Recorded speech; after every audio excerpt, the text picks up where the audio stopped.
विद्यार्थी मित्रांनो, आपण नागरी सहकारी बँक हे प्रकरण पूर्ण केलेलं आहे आणि काहीच दिवसात मी तुमची ऑनलाईन एक्झाम पण घेणार आहे। त्याप्रमाणे ऑनलाईन एक्झाम घ्यायच्या आधी आता आपले एक पत्रव्यवहाराचं एक प्रकरण बाकी आहे आणि नंतर आपलं जी नागरी सहकारी बँकेनंतर जी जिल्हा मध्यवर्ती सहकारी बँक आहे, महाराष्ट्र राज्य सहकारी बँक आहे, असे जवळजवळ 3 ते 4 प्रकरणच आपली बाकी आहेत। पण मला एक अत्यंत महत्त्वाचं तुम्हाला सांगायचं आहे की मी तुम्हाला वेळोवेळी ज्यावेळेस लेक्चर घेतले त्यावेळेस परीक्षेला जे पोर्शन नाही आहे ते मी तुम्हाला शिकवलेलं नाही आहे आणि काही विद्यार्थ्यांनी मला पर्सनली मेसेज टाकले होते की विदुला मिस, आम्हाला जे पोर्शन ओमिट झालेले आहे ते तुम्ही पाठवू शकता का। तर मी त्यासाठी 2-3 वेळा प्रयत्न केला। मी त्याची झेरॉक्स काढली, झेरॉक्स काढून मी त्याचे फोटो आधी घरातल्यांना सेंड करून बघितले, तर ते व्यवस्थित तुम्हाला दिसत नाही, त्याच्यामध्ये काय दिलेलं आहे ते व्यवस्थित दिसत नाही। त्याच्यासाठी नंतर मग मी असं ठरवलं की एक खास लेक्चर आपण ह्याच्यावरतीच घेऊया की तुम्हाला परीक्षेला पोर्शन विचारणार नाही आहेत ना, ते तुम्ही आज लिहून घ्या। त्यासाठी सगळ्यात पहिले तुम्हाला वही आणि पेन घेऊन बसावं लागेल। वही आणि पेन तुम्ही घ्या, मग ती वही कोणती पण असू द्या, तुमची क्लासवर्कची असू द्या, होमवर्कची वही असू द्या, आणि वही आणि पेन घेऊन बसा आणि मी जे पोर्शन परीक्षेला येणार नाही, जे स्वयं अध्ययनासाठी आहे ते लिहून देणार आहे। परीक्षेला येणार नाही आहे म्हणजे ते मी शिकवणार नाही आहे, तर आज तुम्ही ते पोर्शन लिहून घ्यायला सुरुवात करा। तर सगळ्यांनी वही आणि पेन घ्या आणि लिहायला सुरुवात करा, कारण की साधारण लेक्चर म्हटल्यानंतर थोडंसं वही आणि पेन आपल्याकडे असला पाहिजेच, जवळ ठेवलंच पाहिजे। तर याच्यामध्ये बघा, आपलं जे पहिलं प्रकरण आहे त्याच्यामध्ये सहकारी संस्थेचे संघटन हे आपलं पहिलं प्रकरण आहे, बरोबर की नाही। तर त्याच्यामध्ये व्यवस्थापन समितीच्या जबाबदाऱ्या,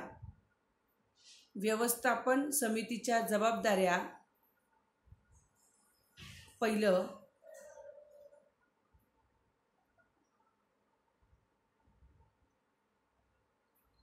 दुसरं जे आहे त्याच प्रकरणातलं अध्यक्षाचे अधिकार,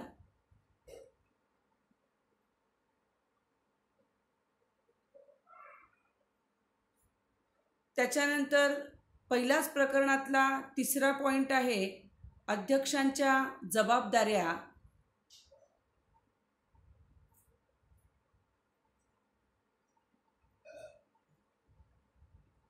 पहिल्याच प्रकरणातला चौथा पॉइंट आहे सचिवांचे कार्य,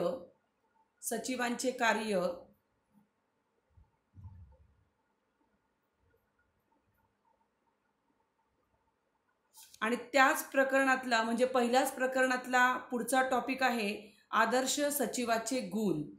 हे आपल्याला आता मी तुम्हाला जेवढे पॉइंट सांगितले, जसे पहिला व्यवस्थापन समितीच्या जबाबदाऱ्या, दुसरं अध्यक्षांचे अधिकार, तिसरं अध्यक्षांच्या जबाबदाऱ्या, सचिवांचे कार्य, आदर्श सचिवाचे गुण, एवढं तुम्हाला परीक्षेला याच्यावरती प्रश्न विचारण्यात येणार नाही। आता प्रकरण दुसरं घ्या। प्रकरण दुसरे, सहकारी संस्थेच्या सचिवाचा पत्रव्यवहार, सहकारी संस्थेच्या सचिवाचा पत्रव्यवहार हे आपलं दुसरं प्रकरण आहे। आता दुसऱ्या प्रकरणामधलं काय काय येणार नाही ते मी सांगते तुम्हाला, तुम्ही ते लिहायला सुरुवात करा।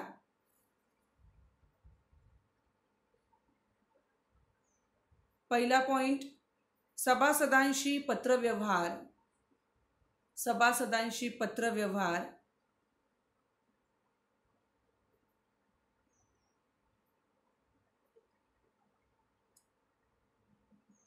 त्याच प्रकरणातला दुसऱ्या प्रकरणातला पुढचा टॉपिक बघा, भाग हस्तांतरणाबाबतचे पत्र। हे आपलं प्रकरण आपलं व्हायचं आहे, पण तुम्ही ओमिट काय काय होणार आहे ते आत्ताच लिहून घ्या, हे मी नंतर शिकवणार आहे तुम्हाला।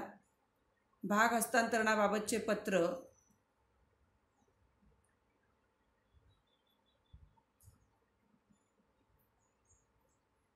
दुसऱ्या प्रकरणातलाच तिसरा पॉइंट, कर्ज थकबाकीदारास पत्र, कर्ज थकबाकीदारास पत्र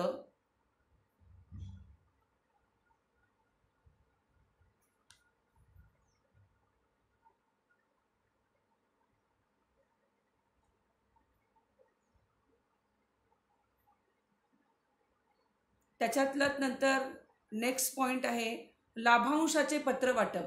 लाभांशाचे पडद्याला म्हणून झालं, लाभांशाचे पत्र वाटप, ऊन येते माझ्या, हां, लाभांशाचे पत्र वाटप, लाभांशाचे पत्र वाटप.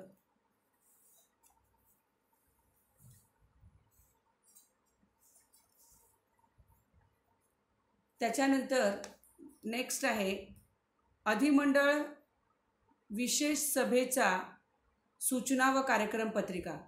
अभिमंडळ विशेष सभेच्या सूचना व कार्यक्रम पत्रिका.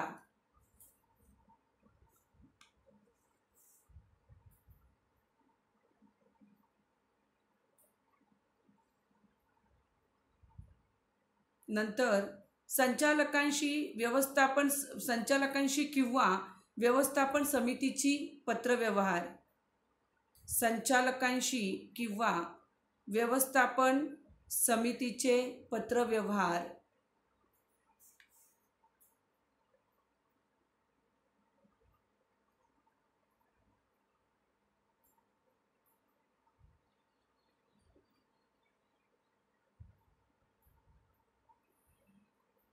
दुसऱ्या प्रकरणातलंच संचालकाला व्यवस्थापन समितीच्या सभेची सूचना व कार्यक्रम पत्रिका.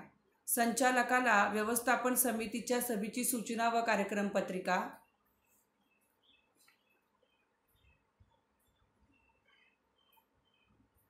या प्रकरणातले बरेचसे पत्र त्यांनी कमी केलेले आहेत. संचालकाला व्यवस्थापन समितीच्या सभेची सूचना व कार्यक्रम पत्रिका.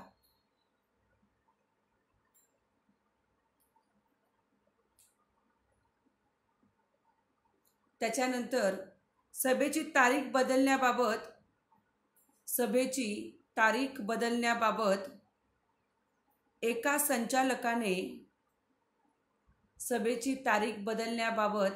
एका संचालकाने केलेल्या विनंतीपत्रास उत्तर देणारे पत्र. विनंतीपत्रास उत्तर देणारे पत्र.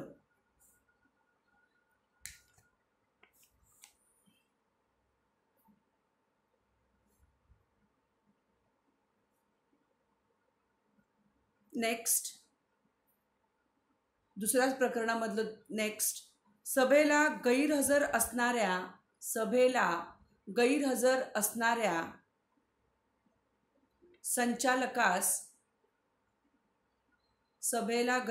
असणाऱ्या संचालकास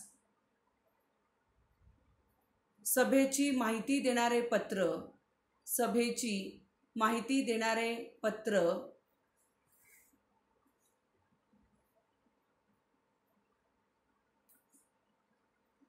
सभेला गैरहजर असणाऱ्या संचालकास सभेची माहिती देणारे पत्र.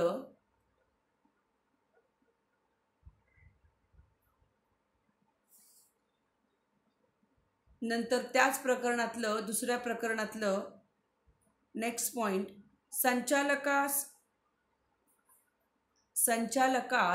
उपसमितीच्या सभेची सूचना देणारे पत्र. संचालकास उपसमितीच्या सभेची सूचना देणारे पत्र.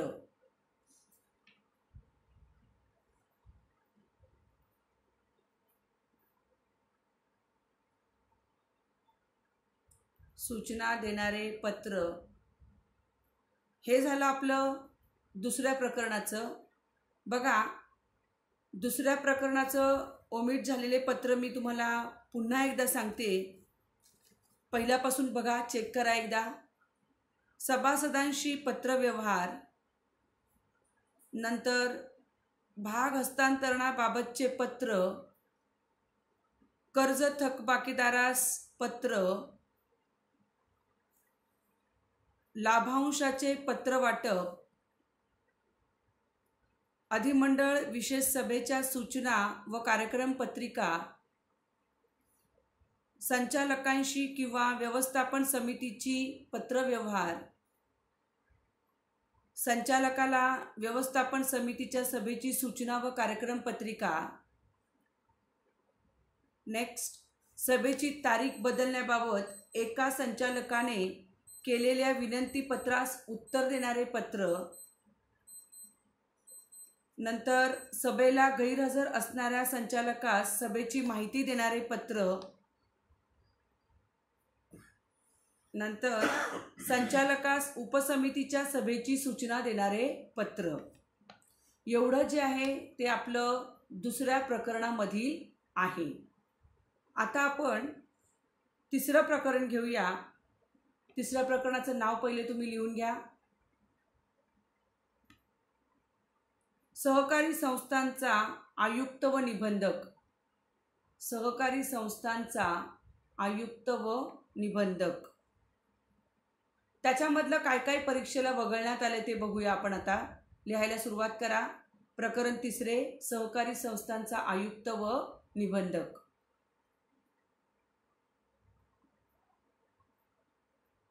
पहिला पॉइंट, सहकार आयुक्त व निबंधकाची भूमिका.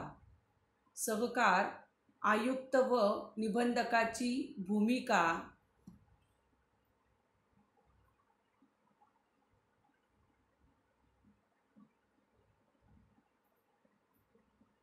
त्याच्यानंतर त्याच्यातलाच पुढचा पॉइंट आहे तिसऱ्या प्रकरणामधलाच, सहकार आयुक्त व निबंधकाच्या जबाबदाऱ्या. सहकार आयुक्त व निबंधकाच्या जबाबदाऱ्या हे आपल्याला परीक्षेला विचारणार नाहीये.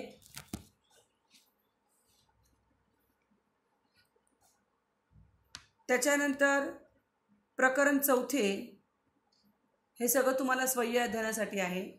प्रकरण चौथे, महाराष्ट्र सहकारी संस्था कायदा 1960. प्रकरण चौथे, महाराष्ट्र सहकारी संस्था कायदा 1960. त्यातला पहिला पॉइंट आहे भाग भांडवलाची वैशिष्ट्ये. प्रकरण चौथ्यामधला पहिला पॉइंट, भाग भांडवलाची वैशिष्ट्ये.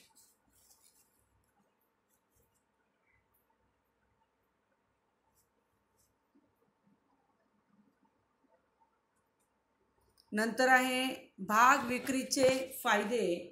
भाग विक्रीचे फायदे.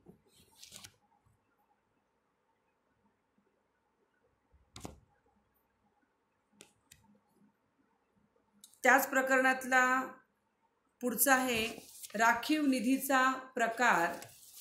राखीव निधीचा प्रकार.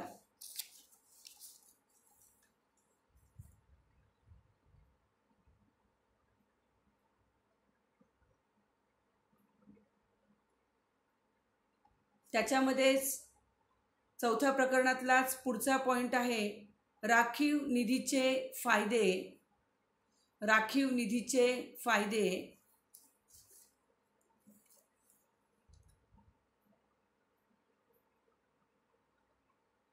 त्यानंतर फरक स्पष्ट करामध्ये फरक मध्ये लिहा प्रस्ताव व ठराव. प्रस्ताव व ठराव.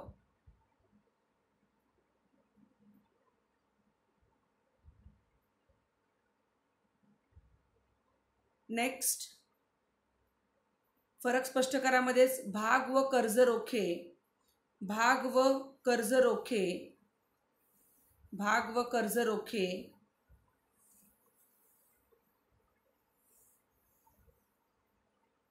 त्याच्यानंतर पुन्हा फरक स्पष्ट कराच अंतर्गत व बाह्य साधने. अंतर्गत व बाह्य साधने.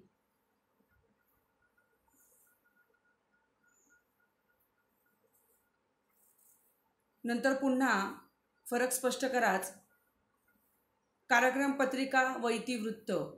कार्यक्रम पत्रिका व इतिवृत्त हे चौथ्या प्रकरणातलं वगळण्यात आलेलं पोर्शन आहे. बघा फरक स्पष्ट करा 4 आहे त्याच्यामध्ये. एकदा पुन्हा चेक करा.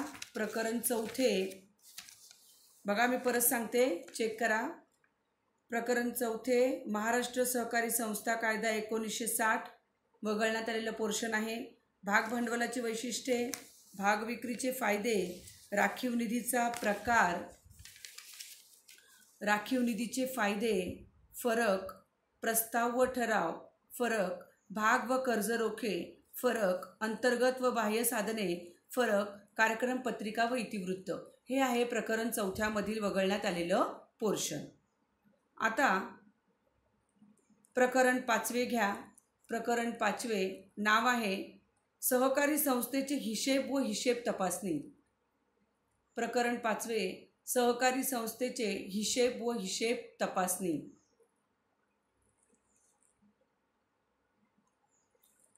त्यातला पहिला पॉइंट वगळण्यात आलेला आहे हिशेब पुस्तके. हिशेब पुस्तके त्याच्यामध्येच हिशेब पत्रके, हिशेब पत्रके, हिशेब पत्रके. आणि नंतर एक फरक आहे नफा तोटा खाते व ताळेबंद पत्रक.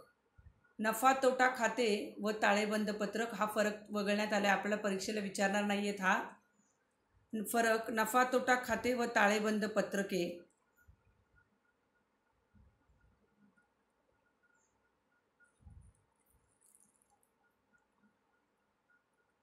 हे झालं प्रकरण 5 आणि प्रकरण 6 आणि 7 हे आपल्याला परीक्षेला पूर्ण प्रकरण आहेत. याच्यामध्ये काहीही वगळण्यात आलेलं नाही. त्यामुळे हे प्रकरण तुम्हाला सगळा अभ्यास करायचा आहे. प्रकरण 6 आणि प्रकरण 7 पाहिजे तर लिहून ठेवा तुम्ही. 6 व 7 सर्व अभ्यास करणे, काहीही वगळण्यात आलेले नाही असं लिहून ठेवलं तरी चालेल. नंतर प्रकरण 8 घ्या. प्रकरण 8 महाराष्ट्र राज्य सहकारी बँक प्रकरणाचं नाव आहे. 8व्या प्रकरणाचं नाव आपल्या महाराष्ट्र राज्य सहकारी बँक.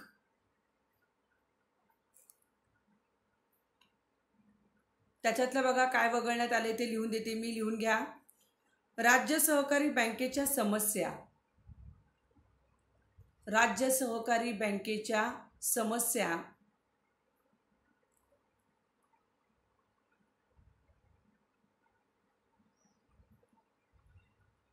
त्यानंतर महाराष्ट्र राज्य सहकारी बँकेबद्दल पुढचा पॉइंट आहे राज्य सहकारी बँकेच्या समस्यांवर उपाय. राज्य सहकारी बँकेच्या समस्यांवर उपाय.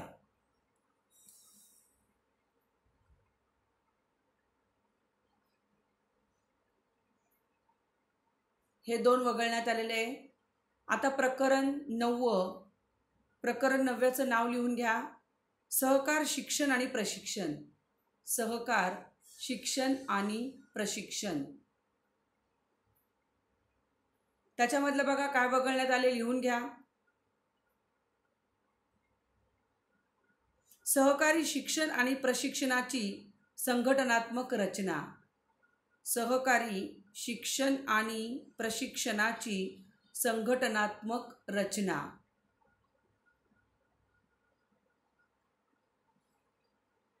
सहकारी शिक्षण आणि प्रशिक्षणाची संघटनात्मक रचना.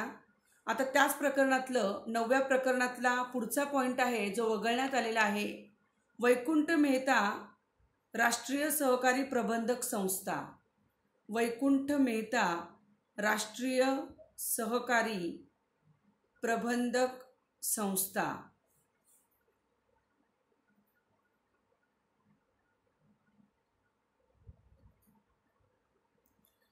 त्याच प्रकरणातलं 9व्या प्रकरणातलं पुढचं आहे पद्मश्री डॉक्टर विठ्ठलराव विखे पाटील सहकारी प्रबंधन संस्था. हे पण वगळण्यात आले. पद्मश्री डॉक्टर विठ्ठलराव विखे पाटील सहकारी प्रबंधन संस्था. हे पण वगळण्यात आले.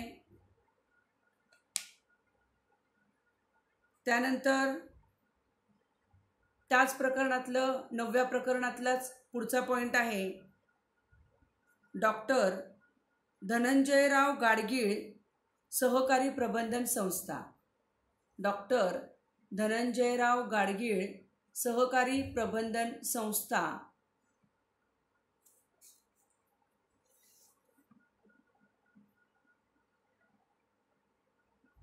त्याच्यानंतर प्रकरण 10वे, नाव लिहा प्रकरणाचं, सहकार क्षेत्रापुढील आव्हाने, सहकार क्षेत्रापुढील आव्हाने, त्या प्रकरणातला काय वगळण्यात आले ते लिहून घ्या. सहकार क्षेत्रापुढील आव्हानांवर उपाय, सहकार क्षेत्रापुढील आव्हानांवर उपाय, सहकार क्षेत्रापुढील आव्हानांवर उपाय.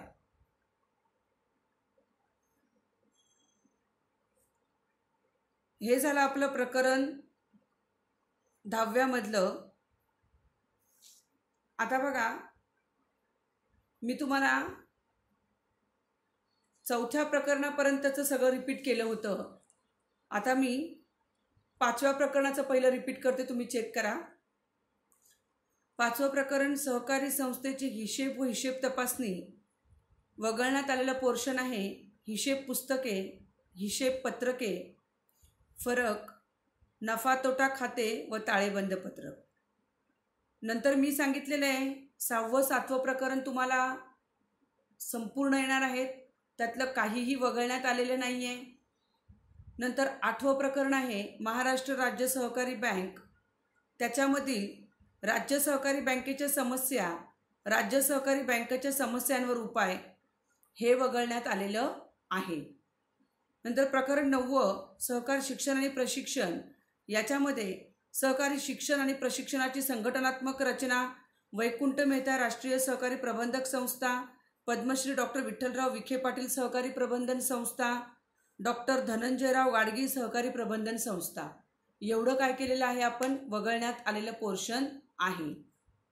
त्याच्यानंतर 10वं जे प्रकरण आहे सहकार क्षेत्रापुढील आव्हाने, त्याच्यामध्ये सहकारी क्षेत्रापुढील आव्हानांवर उपाय, हे तुम्हाला वगळण्यात आलेलं आहे. हे झालं आपलं 12वीसाठी परीक्षेला न विचारण्यात येणारं पोर्शन. मी तुम्हाला हे देण्याचं कारण काय, आता सप्टेंबर महिना चालू आहे, तुमच्याकडे पुस्तक आहे आणि नसेल तर अजूनही बाजारातून जाऊन पुस्तक विकत घ्या. पुस्तकाची किंमत जास्त नाही आहे, पुस्तक घ्या. आणि आता जे तुम्हाला मी लिहून दिलेलं आहे आता पोर्शन, त्याच्यावरती पहिले तुमच्याकडे पेन्सिलनी ओमिट असं लिहून टाका. फक्त ह्या वर्षापुरतीच आहे, पुढच्या वर्षी तुम्ही पुस्तकं दुसऱ्यांना कोणाला तरी द्याल, त्यांना ते उपयोगाला येईल. मग त्याच्यामुळे काय होईल, ते पुस्तकं फक्त पेन्सिलनी ओमिट करा, पाहिजे त्याला कट मारा, मग तेवढा अभ्यास तुम्हाला परीक्षेसाठी करायला नको. पण जर तुम्हाला स्वयं अध्ययन करायचं असेल तर तुम्ही करू शकता.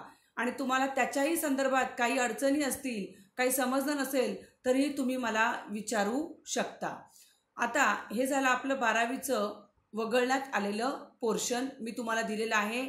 मी अशी अपेक्षा करते की सगळेजण आपल्या वहीमध्ये, सगळ्यांनी आपल्या वहीमध्ये हे पोर्शन लिहून घेतलं असेल, किंवा नसेल घेतलं तर ते लिहून घ्या आणि त्याप्रमाणे आता अभ्यासाला सुरुवात करा. कारण आता सप्टेंबर गेलेला आहे, आता ऑक्टोबर महिना आलेला आहे, नोव्हेंबर, डिसेंबर, आणि समजा आपल्या जर परीक्षा त्याच पद्धतीने ठेवल्या गेल्या आणि पोर्शन वगळण्यात आलेलं आहे, म्हणजे मला नाही वाटत तुमची परीक्षा लेट होईल. तुमची परीक्षा आपलं जे नेहमीचं फेब्रुवारी महिना असेल तेव्हाच असेल असं मला वाटतंय. मी फक्त माझं स्वतःचं मत देते, लगेच बाहेर पसरू नका. विदुला मॅडमने सांगितलंय फेब्रुवारीत परीक्षा नाही, असं नाही. मी फक्त एक अंदाज सांगते तुम्हाला की आपलं पोर्शन वगळण्यात आलेलं, याचा अर्थ असा आहे की त्यांना परीक्षा जी आपली नेहमी वेळेत असते त्या वेळेतच व्हावी, म्हणून त्यांनी पोर्शन वगळलेलं आहे. तर तुम्ही कृपया अभ्यासाला सुरुवात करा, सर्वांनी अभ्यास करा आणि चांगल्या मार्कांनी पास व्हा, एवढीच अपेक्षा आहे. म्हणून आत्ता मी जे दिलेलं आहे ते सगळ्यांनी वहीमध्ये लिहा आणि ओमिट झालेलं पोर्शन सगळ्यांच्या निदर्शनास येऊ द्या. Especially I am talking about कर्तव्य. कर्तव्याला पाहिजे होतं ओमिट झालेलं पोर्शन, मी त्याला 2-3 वेळा पाठवण्याचा प्रयत्न केला, पण त्या विचाराला काय ते नीट, त्याच्या घरच्यांना ते नीट दिसत नव्हतं. त्यामुळे शेवटी मी ठरवलं जर एक लेक्चर आपण असं घेतलं तर सर्वच विद्यार्थ्यांना फायदा होईल. आणि ह्याचा हे जे मी वगळलेलं पोर्शन आहे ते कर्तव्यांनी मला 2-3 वेळा बिचाऱ्यांनी मेसेज केले. त्याच्यासाठी मी हे केलं आहे, कारण त्या मुलाला एक कोणतरी वाचून दाखवणार, तेव्हा तो मुलगा ते सगळं रीड ऐकणार आणि नंतर तो पाठांतर करणार. तर त्याला, आणि तुम्हाला माहिती आहे कर्तव्य किती हुशार मुलगा आहे आपल्या वर्गातला, आणि जर मी त्याला हे आधीच दिलं तर मग तो त्याप्रमाणे त्याचं अभ्यासाचं प्लॅनिंग करेल. म्हणून मी हा खटाटोप केला आहे. बाकीच्या मुलांना आमच्या काहीही नाही पडलेली, बिनधास्त सगळेजण व्हिडिओ लेक्चर तरी बघतात की नाही काय माहिती नाही आहे. तर नसेल बघत तर अजूनही जागे व्हा, व्हिडिओ लेक्चर बघा आणि सगळ्यांनी वगळलेलं पोर्शन लिहून घेऊन ते तुमच्या पुस्तकातून कट करून म्हणजे फक्त पेन्सिलनी अभ्यासाला सुरुवात करा. यासाठी मी हा सगळा खटाटोप केलेला आहे. तरी सर्व विद्यार्थ्यांनी याचा लाभ घ्यावा. आणि स्वय्य अध्ययनासाठी आहे, परीक्षेला फक्त वगळण्यात आलेलं आहे. तुम्हाला जर अभ्यास करायचा असेल किंवा तुम्ही अभ्यास कराच, म्हणजे पुढे जर ह्याच्या कनेक्टेड जर काही असलं तुम्हाला FY SY TY ला, तर तुम्हाला कठीण जाणार नाही. बस, थँक्यू.